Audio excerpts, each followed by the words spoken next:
Joining me now is a former Senator, Nick Xenophon, who is now an external lawyer for Huawei in Australia. Thanks for your time, Nick Xenophon. Pleasure. Can you give our viewers a guarantee that there is not that backdoor access that people have been concerned about into the 5G networks when Huawei is involved? Because that's what the advice that we've heard from security agencies in the US, in Australia and elsewhere. But obviously the UK is satisfied by your assurances. Can you give that assurance today? Well, I can do something better than give you any guarantee from me. The UK, through an extensive, exhaustive forensic process, has decided that allowing Huawei in for the 5G network, for the non-core aspects, and one of the commentators earlier that was interviewed made that point, can safely be allowed into the UK because there is no risk. I mean, this is about Boris Johnson saying to Donald Trump, President Trump, the evidence just wasn't there. The fear campaign, the smear campaign, of which Australia has been very much a part of, just doesn't stack up. We have a situation where there will be incredible safeguards in the UK to ensure that national security isn't compromised, data isn't compromised. When you have someone no less than Sir Andrew Parker, the head of MI5, the UK's intelligence agency, the domestic intelligence agency, saying this will not be a risk to the UK, it will not be a risk to the Five Eyes network with the UK, with Canada, New Zealand, Australia and the US, then I think that's very telling. The UK made a decision based on the facts, not on smear and innuendo, which has been the case here in Australia. Can you explain then what, before we get into the Australian situation, decisions made here, explain to us what those safeguards are for our viewers who might not be au fait with exactly how the 5G network is structured. Can you give us a broad explanation of what these safeguards are that you believe are satisfactory? Well, it's not a question of what I believe, but the fact that the UK, their intelligence agencies have gone through that. Their National Security Committee has gone through that. Their agencies have all said that the safeguards in terms of ensuring that there's no backdoor access for others to hack or interfere with the network, they are there. There's constant scrutiny, constant forensic analysis to ensure that there isn't a compromise to the network, and that furthermore Huawei has been bending over backwards to cooperate, to allow their equipment to be tested robustly and independently, to ensure that there's a constant monitoring so that it can't be hacked, it can't be interfered with, it can't be subject to the control or interference by any other foreign government, any other foreign entity. These are things that are important.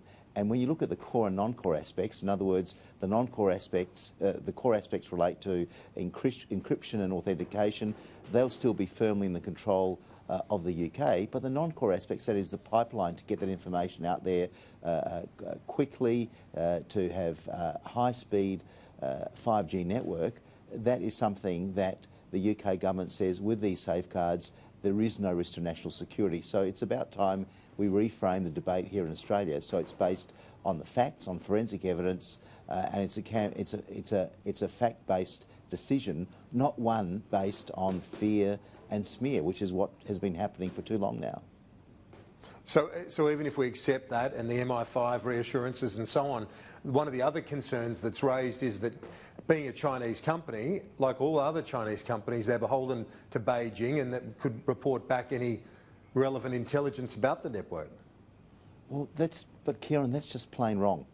Huawei is a private company. It's not a state-owned enterprise. I mean, one of the great ironies here is that if we don't use Huawei kit, won't use their equipment here for 5G, it'll come from another company, one of the competitors, where their equipment will be manufactured in China by an enterprise that's 50% state-owned by the Chinese state, where it has board members in that company of the Chinese state. This is Shanghai Bell, whereas Huawei doesn't have anything of that. I mean, the fact is the only rules that Huawei will be abiding by here in Australia will be the rules of Australia, of the Australian government, directives of security agencies, their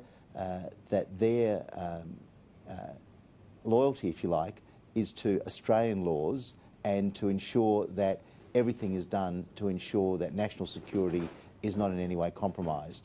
And that, to me, is very important. The fact is, the UK, not just the UK, you have Germany, you have European countries, you have South Korea, all allies of the US who are saying we are satisfied with these safeguards. It's about time we had a debate in Australia to ensure that we were satisfied, to look at the safeguards, to look at the evidence, not look at the innuendo that's been peddled about this company.